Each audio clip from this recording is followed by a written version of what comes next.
जी अस्सलाम वालेकुम।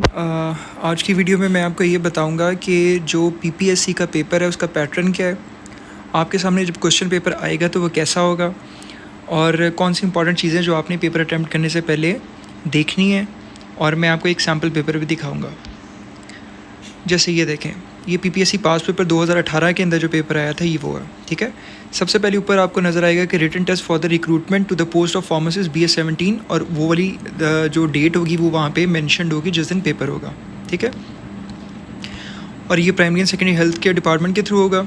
टाइम इसमें एलोकेटेड जो है वो होगा तकरीबन 90 मिनट्स, और मार्क्स होंगे 100। 90 मिनट्स का मतलब है कि 1 घंटा प्लस 30 मिनट्स। ठीक है, यानी 1.5 घंटे का पेपर होगा, 100 मार्क्स का टोटल पेपर होगा, और ये 100 मार्क्स होंगे ये MCQ बेस्ड होंगे।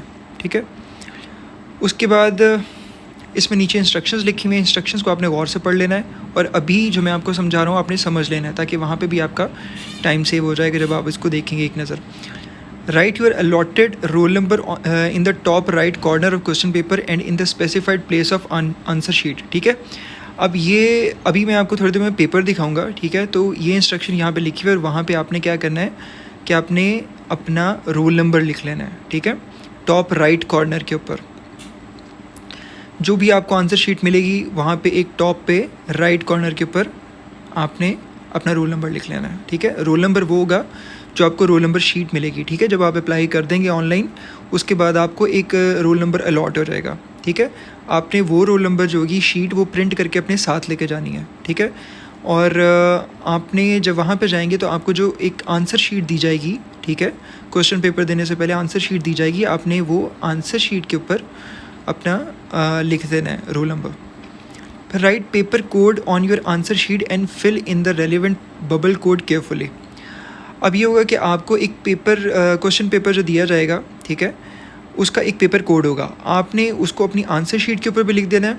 ठीक है, और रेलिवेंट जो बबल शीट दी जाएगी ना आपको, जो आपकी आंसर शीट या जो भी बबल शीट है आपकी जिसमें आपने उसको फिल करना है, तो उधर आपको एक पेपर कोड का एरिया बना होगा, आपने वो बबल्स अकॉर्डिंगली फिल करने हैं, और कोशिश ये करनी है कि ये गलत ना हो जाए। ठीक है, कई बार ये होता है कि कैंडिडेट उसको गलत फिल कर देते हैं, वो भी अभी आपको मैं दिखाता हूँ आंसर शीट को देख के।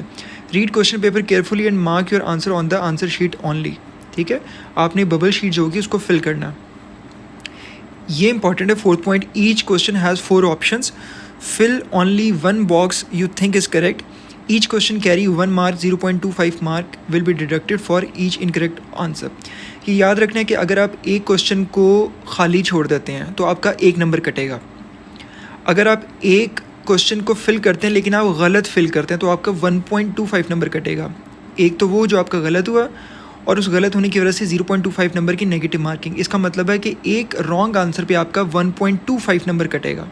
ठीक है, आगे 5th, instructions for filling box appropriately have been given on the answer sheet, read them carefully before you attempt the question. Simple.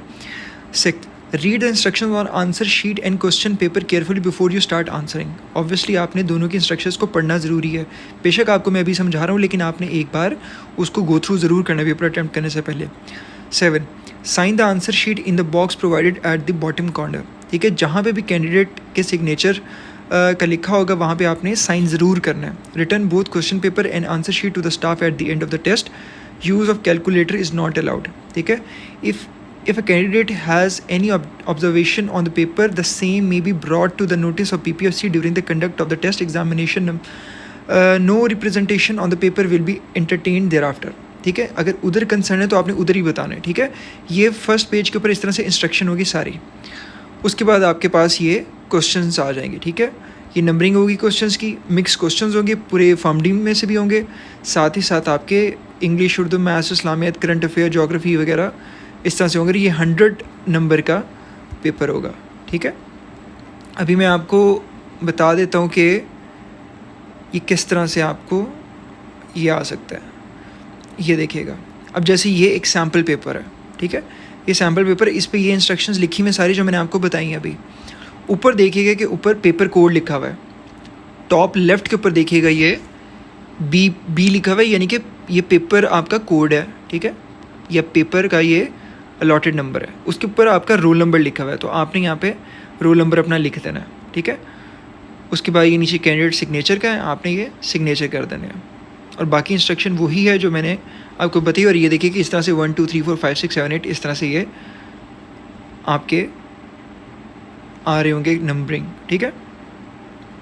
उसके बाद इसके एंड के ऊपर रफ वर्क के लिए स्पेस दी गई होगी। तो आपने जो भी कैलकुलेशन होती है, जैसे मैथमेटिक्स की कैलकुलेशन है, ठीक है, जैसे ये यहाँ पे, तो आपने इस तरह से नहीं करना, आपने कोशिश करनी है कि रफ वर्क वाले एरिया के अंदर वो वर्किंग करनी है आपने, ठीक है। अब ये है बबल शीट, ठीक है, जो आपको दी जाएगी। अब इस बबल शीट के ऊपर देखिएगा कि ऊपर लिखा हुआ नेम, आपने इस पर अपना नाम लिख देना है। फादर्स नेम पे लिख देना फादर नेम, यहाँ पे गलत लिखा हुआ आपने फादर नेम लिखना है वहाँ पे, ठीक है। पोस्ट अप्लाइड पे आपने लिख देना है कि प्राइमरी एंड सेकेंडरी पे, और आगे लिख देना है फार्मासिस्ट की, ठीक है, जो भी एडवर्टाइजमेंट में लिखी होगी। CNIC में आपने अपना CNIC लिख देना है। एग्ज़ाम सेंटर पे आपने एग्ज़ाम सेंटर लिख देना है जहाँ पे भी वो हो रहा होगा। चूँकि ये वैसे फिल किया हुआ है तो यहाँ पे सिर्फ इमेजिनरी लिखा हुआ है, तो आपने एग्जैक्ट लिखना है वहाँ पे। CNIC नंबर पे CNIC नंबर लिखना है अपना, एग्ज़ाम सेंटर पे लिख देना है एग्ज़ाम सेंटर कौन सा है, डोमिसाइल आपका कहाँ का है वो लिख देना है। यहाँ साइड पे आपके सिग्नेचर हो जाएंगे, ठीक है। उसके बाद इंस्ट्रक्शन यूज़ ब्लैक मार्कर, आपने ब्लैक मार्कर से, ब्लैक पॉइंटर से, किसी से कर सकते हैं। Fill the circle completely, make no stray marks, filling और partially filling more than one circle shall be considered a wrong answer. तो आपने ये देख लीजिएगा कि आपने इस तरह से राइट किया और रॉन्ग किया है, ठीक है। एग्जाम्पल ये दी हुई है कि राइट में ये कि आपने एक सर्कल को प्रॉपर्ली फिल करना है, लेकिन अगर रॉन्ग ये होगा कि आपने सर्कल्स को मल्टीपल टाइम्स कर दिया है, या फिर किसी सर्कल को आपने हाफ फिल किया है, या एक को काट के किया, तो ये सब रॉन्ग होगा। फिर आपने रोल नंबर यहाँ पे लिख देना है, ये जहाँ पे लिखे ना फॉर ऑफिस यूज़ ऑनली, इसको छोड़ के नीचे रोल नंबर का देखना है, आपने यहाँ रोल नंबर लिख देना है, ठीक है। और आगे जो रोल नंबर की बबल शीट है ना, उस पर अकॉर्डिंगली फिल कर देना है। जैसे 1 2 3 4 5 है तो फर्स्ट लाइन के ऊपर 1 बबल को फिल कर देना है, सेकंड लाइन पे 2 को कर देना है, 3 पे 3 को कर देना है, इस तरह से आपने वो फिल कर देना है, ठीक है। उसके बाद आ जाएगा आपका पेपर कोड। आपको पता होगा कि आपको जो पेपर कोड मैंने बताया था कि पीछे बी था, तो आपने ये बी को आपने फिल कर दिया, ठीक है। और उसके बाद ये आपकी बबल शीट है जो आपने फिल की है, ठीक है। इस तरह से आपने फिल कर देनी। नीचे कैंडिडेट के सिग्नेचर होंगे और सुपरवाइज़र के सिग्नेचर, तो आपने कैंडिडेट के सिग्नेचर यहाँ पे कर देने हैं। तो इस तरह से आपने पेपर को अटेम्प्ट करना है, ठीक है। फॉर्मेटेड बुक के अंदर मैंने ये सारे पेपर वगैरह वहाँ पे दिए हैं, ठीक है। आप वहाँ से भी देख सकते हैं, और मेरी ड्राइव के अंदर भी हैं, ठीक है। और ये जितने भी हैं आप ये देख लें कि पेपर सबका PPSC के जितने रिक्रूटमेंट के पेपर्स हैं सबका एक इंस्ट्रक्शंस है, ठीक है। बस आपने ये ख्याल रखना है कि 0.25 नंबर की नेगेटिव मार्किंग है, और उस पर आपने थोड़ा सा ख्याल रखना है कि आपने ये नेगेटिव मार्किंग जो है इसको किस तरह से अवॉइड करना है, आपने इसको छोड़ना है या नहीं छोड़ना, ठीक है। आपने इसको अटैम्प्ट करना है, अगर अटैम्प्ट करेंगे और वो गलत हो जाता है 1.25 नंबर आपका कटेगा, ठीक है। अगर आपको पेपर अटैम्प्ट करने के लिहाज से कोई भी इंफॉर्मेशन चाहिए हो, या अगर कोई भी ऐसी क्यूरी आपकी है अभी भी, तो आप कर सकते हैं। बस यही ख्याल रखना है कि फ़र्स्ट गो के अंदर आपने, क्योंकि 1 आवर एंड 30 मिनट्स आपके पास है, 90 मिनट्स, तो आपने फर्स्ट गो के अंदर सारे वो क्वेश्चन करने जो आपको बहुत अच्छी तरह आते हैं। सेकंड गो में वो करने जो थोड़े बहुत आपको आते हैं और उसको थोड़ा सा एनालाइज़ करना है आपने, ठीक है। और उसके बाद फिर आपने वो करने जिसके लिए आपको प्रॉपर ब्रेनस्टॉर्मिंग की ज़रूरत है। तो इस तरह से आपने करना है।